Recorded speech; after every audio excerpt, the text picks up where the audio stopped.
11 november is traditioneel de dag waarop de kinderen met hun lampionnetjes langs de deuren gaan. Hier in Kolm hebben ze daar een echte lampionoptocht van gemaakt. Achter mij staat een hele grote groep kinderen om straks in de optocht met hun lampionnen 1,5 kilometer door Kolm te wandelen.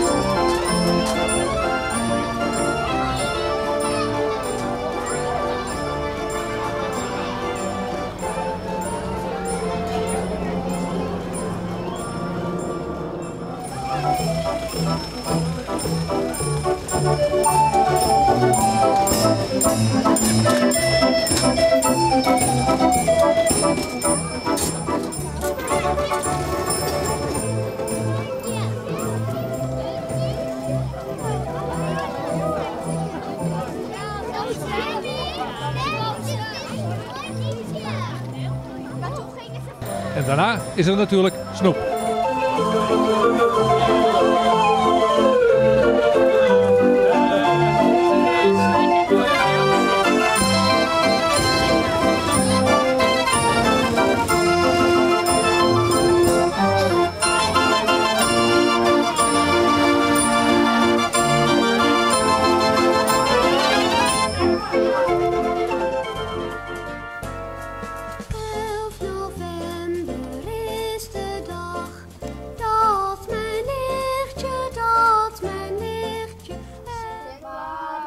Sint Maarten, de koeien hebben staarten, de meisjes hebben rokjes aan, daar komt Sint Martinus aan.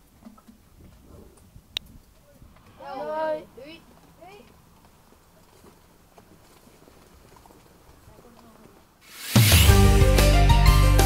RTV